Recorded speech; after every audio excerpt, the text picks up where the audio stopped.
मौलाना वो मसला आप पूछ रहे हैं, पब्लिक पूछते तो वहां मिलिए मेरे पास।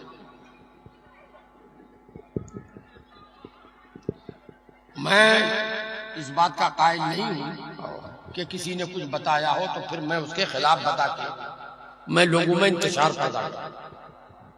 हुजूर अर्ज ये है कि समझना चाहे तो वहां आए, मैं लिख के दे दूंगा। हुजूर अर्ज ये है कि हम लोग पहले जुम्मा पढ़ते थे, अब जुम्मा के बाद जोहर भी, तो अब हालात के मुताबिक क्या दोनों पढ़ी जाए या सिर्फ जुम्मा ही पढ़े?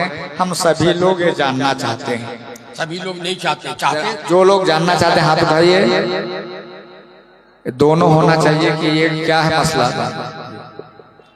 देखिए,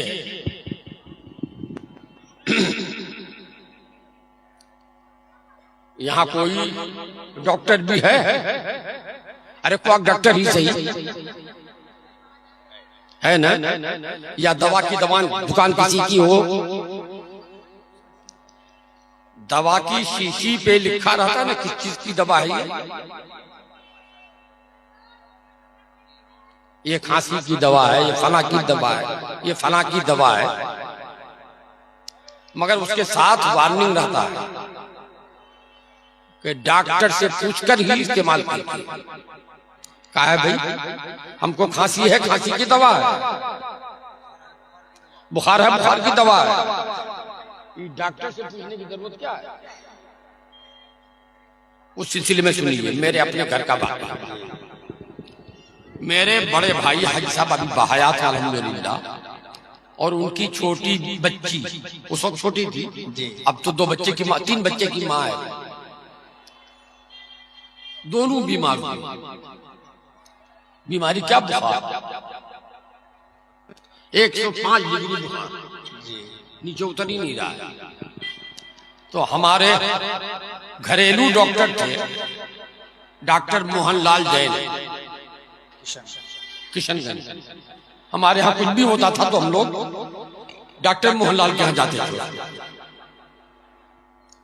ले गए उसके यहाँ उठा पटा के बैलगाड़ी पे लाद किशनगंज लेके गए। तो मोहनलाल के यहाँ गए, देखा, देखने के बाद दवा लिखी, एक ही दवा, वही दवा लिखी, नाम एक। मेरे भाई को इंजेक्शन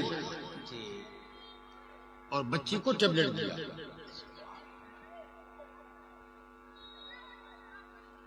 लेके जाइए, कोई असर नहीं जी। एक दिन बीच में छोड़ के तीसरे दिन फिर लेके गए बैलगाड़ी लेके, कोई फायदा नहीं हो रहा है। यहाँ तो लग रहा है कि दम फटा जा रहा, बुखार से बदन फट जाएगा। तो मोहनलाल साहब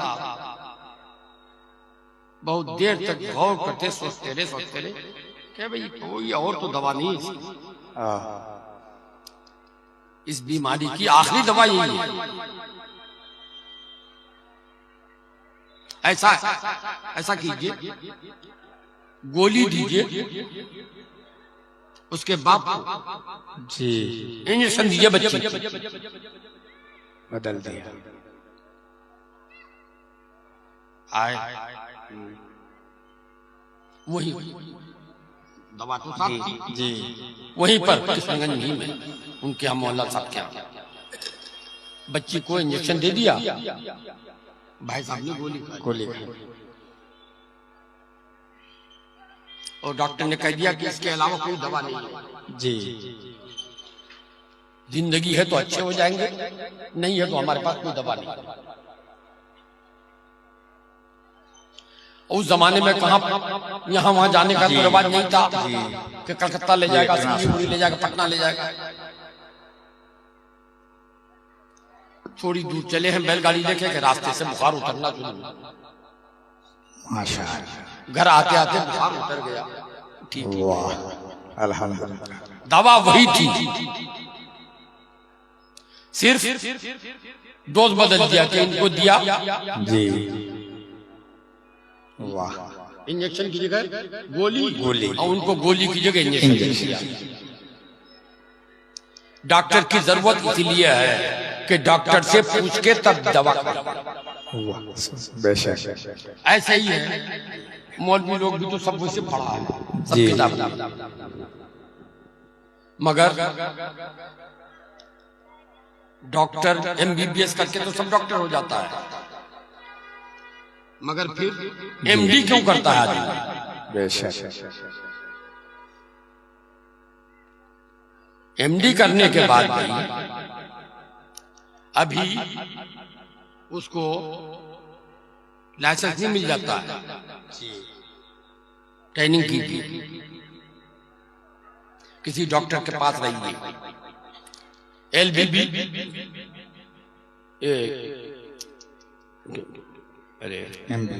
LLB करने के बाद डिग्री मिल गई तो क्या वो कोर्ट में बहस करेगा? नहीं।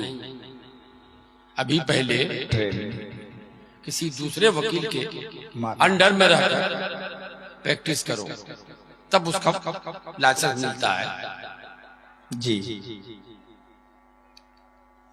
तो मसला तो इमाम आजम का वही है, ध्यान से सुनिए, देहात में जुमा नहीं, जी जोहर पढ़ना होगा, जी। इमाम आजम का मसला वही है, मगर सिर्फ मौलवियों को, कुछ मौलवी जो करा रहे हैं देहात में जा जाके, जी वही मसला याद रहा है। मौलवी जो तनख्वाह लेता है, मौलवी जो नजराना लेता है तकरीर करने के लिए, नमाज पढ़ाने का पैसा लेता है, इमाम आजम तो इसको भी नाजायज कहते हैं। जी तस्हील नरम। तो जो मौलवी जुमा जुमा के बाद जोहर कायम कराता है, उनको ये नहीं सोचता क्या वहां अपने फायदे के लिए, इसलिए अपने फायदे के लिए मसला सही है। जो लोग 5 वक्ता नमाज नहीं पढ़ता, कम से कम जुमे के दिन अल्लाह का नाम तो लेता है, अल्लाह का नाम ले लेता है ना जी।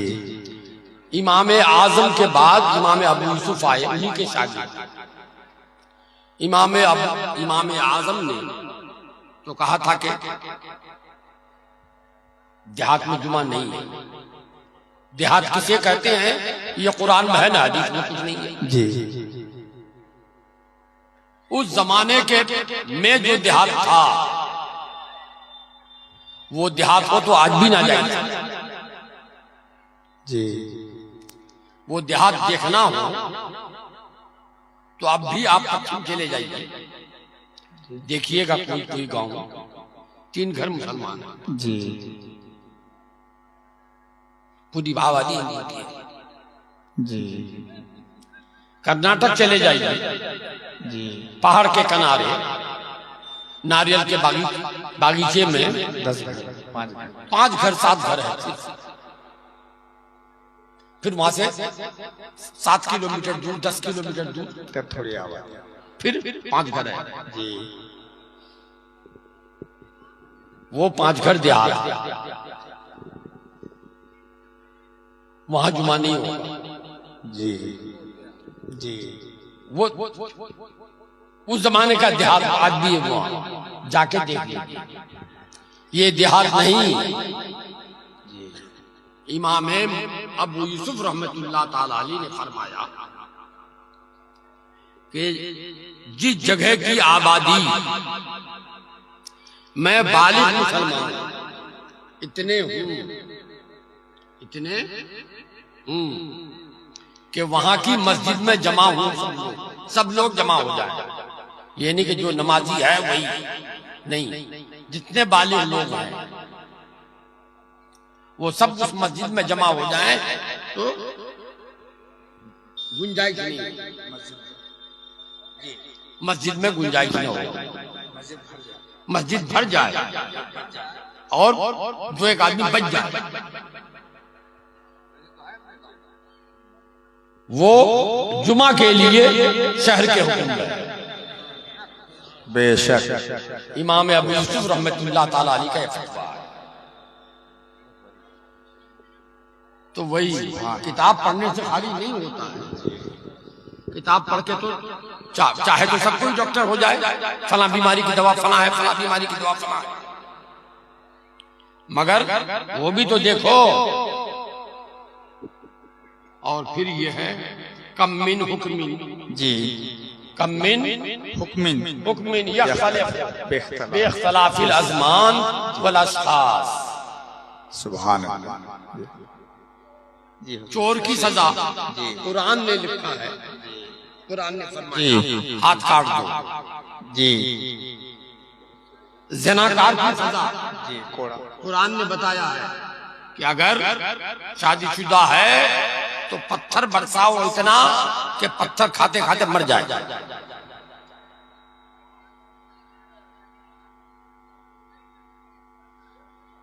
क्या आज के जमाने में भी वही होगा? नहीं। अमीरुल मोमिनीन उमर फारूक रज़ी अल्लाह ताला अन्हु के जमाने में जी एक जगह का वाकया पेश आया। वो सहाबा का जमाना था। जी, कुरान में है चोर के हाथ काट डालो, जी, चोरनी के हाथ काट डालो। जी, कोई इलाका ऐसा था वो कहता था जी, एक शख्स भुखमरी का साथ था। जी, एक शख्स पकड़ा गया चोरी में, तो उसकी सजा तो हाथ काटना, हाथ काट दो। हजरत उमर फारूक रज़ी अल्लाह ताला अन्हु ने पूछा तुमने चोरी क्यों की? जी, चोरी की तो कहाँ चोरी की है, क्यों चोरी की? कहा हुजूर हमारे यहाँ कहत साली है, मेरे बाल बच्चे भूखे थे, हम भी कई वक्त के भूखे थे। जी, ने फरमाया इसकी सजा हाथ काटना नहीं है। सुभान अल्लाह। हालांकि कुरान का हुक्म था। जी, तो जमाने के लिहाज से बात चीजों के अहकाम, हालात के लिहाज से बात चीजों के अहकाम बदल जाते हैं। इसीलिए डॉक्टर का मशवरा जरूरी है इलाज के लिए। इलाज के लिए। अब वो लोग ऐसे तरह तरह के फितने फैला रहे हैं। जी,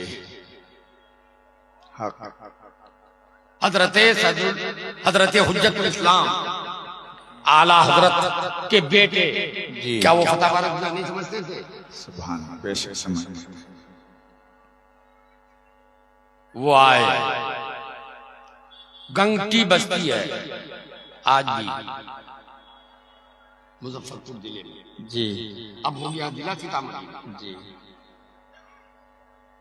गंगटी बस्ती में रहे लोग सुन्नी हुए, जी, मुरीद हो गए, पूरा गांव मुरीद। 15 दिन रहे, 10 दिन रहे। सुभान, जुमा पढ़े, बेशक